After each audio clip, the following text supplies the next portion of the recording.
David. All right, Doug, you up next? I am, and I'm going to keep this short. Doug Brown, I'm the coordinator for the Delta Counties Coalition. I'm also one of the inviters of the coalition, but I'm really here today to support what Petrea is doing. I've been involved in some of the technical work on the 12 projects that she's going to discuss, and I think this is a good segue from David's one project into 12 projects as far as the complexity of getting these kind of projects through.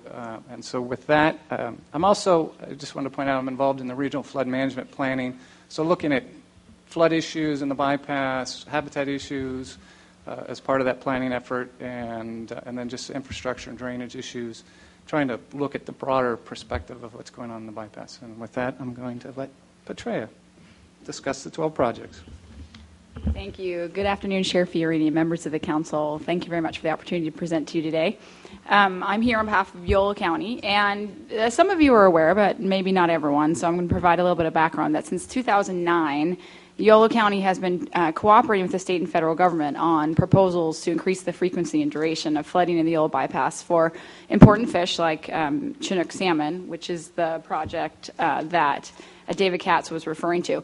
As part of that process, the Board of Supervisors in the county conducted a number of studies of the potential impacts of the various proposals, and they completed 3 of those studies. They're continuing to complete more. And in 2012, they decided not only were they interested in the impacts of potential proposals on the county and ways that you could reduce those impacts, they were also interested in projects that you could implement in the Yolo bypass that would benefit the wetlands managers and the farmers that are out in the bypass. So if you're going to do a big project in the bypass that benefits fish, and you want to maintain all of the existing uses in the bypass, which includes agriculture and wetlands and educational and recreational opportunities, how do you provide benefits from this big project to those existing uses?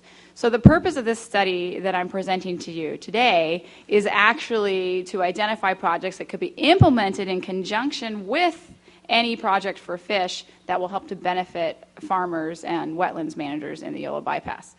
So a little additional background that I think is important to the success of the study so far is that the study team, which was primarily consultants and Yolo County staff, teamed up with the Yolo Basin Foundation, which is a very important local nonprofit organization in Yolo County, knows all the farmers, knows all the other wetlands managers, has very good connections with the local community in Yolo County. And that team, that study team, including the Yolo Basin Foundation, met individually with all of the farmers, landowners, wetlands managers in the bypass. And remember that in the bypass, the landowners and the farmers are not necessarily the same. In many cases, the landowners lease their land to farmers. So it was very important to the county to talk not only to the landowners, but also to talk to the farmers and to the wetlands managers who were actually on the ground in the bypass every day. They selected criteria to rank the projects with these individual stakeholders. They brought maps to each of the stakeholder meetings and allowed the stakeholders to draw on the maps about where the potential improvements may be needed. And essentially what they focused on was drainage and water infrastructure improvements that would benefit these wetlands managers and farmers. So they're very, very specific about the types of projects, and they asked the people who knew best what projects would improve drainage and water infrastructure in the bypass. We ended up with a list of 12 projects. We ended up with a list of criteria to rank those projects. The study is actually coming out next week, and it ranks the projects from 1 to 12. And you can see from the map that we've put up on the screen, and you also have in your packet, that the projects are located up and down the bypass. They cover the bypass in Yolo County from north to south. There are 5 projects in the upper bypass, and there are 5 projects in the lower bypass. These projects include weir, drainage canal, ag crossing, and road improvements, as well as development of a bypass-wide system for maintaining vegetation and silt in the canals. So I'm not going to go into detail on each one of these individual 12 projects. I really just want you to take away as background that we involved local stakeholders in this process. These are the projects that came from these stakeholders in the Yolo bypass, and the main purpose of the projects is to improve drainage and to improve water supply in the Yolo bypass. And I know the interest of this panel, or the interest of the council today, is on the challenges and the barriers that we expect to face in implementation, because this project, the first step was just to identify the projects. It was not, we have not yet reached the point where we are implementing them. And I can tell you that there's 4 key challenges that I'd like to focus on, and 2 of them we've overcome, I would like to think so far, and 2 of them it's yet to be seen. And those 4 are funding, local stakeholder involvement, project management, and permitting.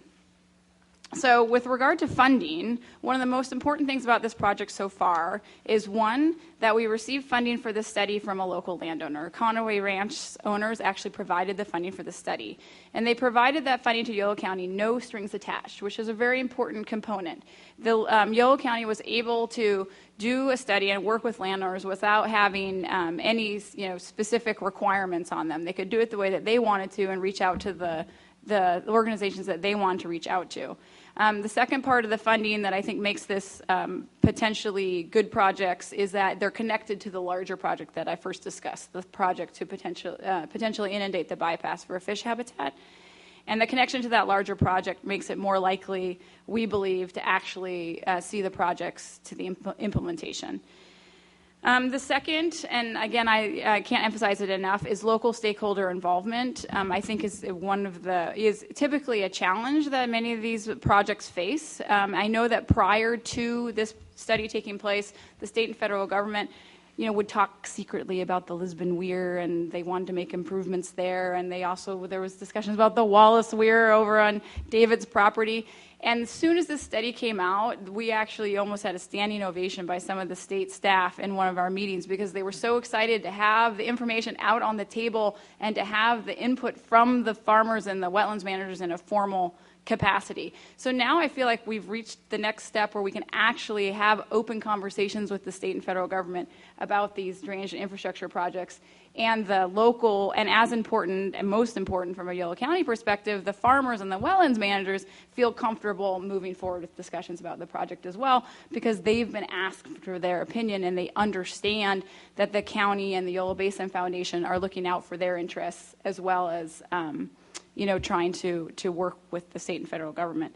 The third, there are 2 last barriers that we have not yet addressed because we're not in the implementation phase yet, and that is project management and permitting. So on project management, I think this really ties in with some of Eileen's comments.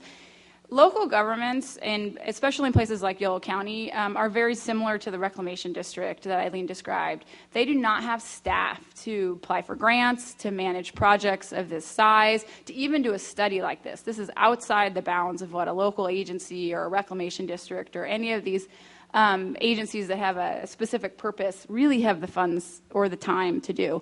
Typically, a project like this would be in addition to the work that a local agency staff person already has, and that's generally a lot to ask of someone who already has a full-time job doing something else.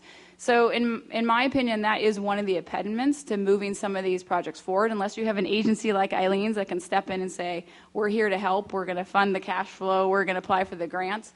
You're going to have problems moving projects like this forward. And that's probably going to be true of these 12 projects, too, in the future. They're going to be time-consuming to move forward, and they're going to need staff at the local level to project manage and make sure that the trains are running on time and things are getting done, which I know is one of the concerns of the council. And finally, and I'll end here, the final barrier is really permitting, which I don't really need to spend a lot of time on because other people on the panel have talked about it and I know you're familiar with it. We deliberately made sure that our projects have a range of permitting requirements. We are operating in a floodway, so we're expecting that some of the significant improvements like the Lisbon Weir would be fairly difficult from a permitting perspective, but there's other ones like road improvements in the Yolo Bypass Wildlife Area that should be relatively simple and that we could get going on in a relatively short amount of time. So I think that's another advantage of this suite of proposals is that there are projects that can move forward quickly, and then there's also projects that are going to take a little bit more time because of the permitting process. So with that, I will end my presentation, and I'm happy to answer any questions about our project. Okay. I just want to